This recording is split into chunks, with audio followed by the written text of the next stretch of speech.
money matters, but freedom matters more.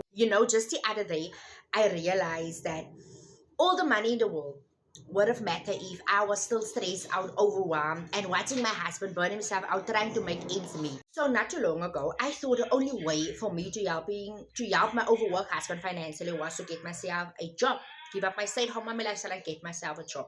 And that would just stole time from my family. I would literally missing out on moments my husband was already missed out, and I didn't want it fancy, you guys. I just wanted peace. I want the month ends without the panic. And that's when I discovered digital marketing and started learning how to earn without giving up my stay-at-home mommy lifestyle. Learning skills that gave me income and freedom.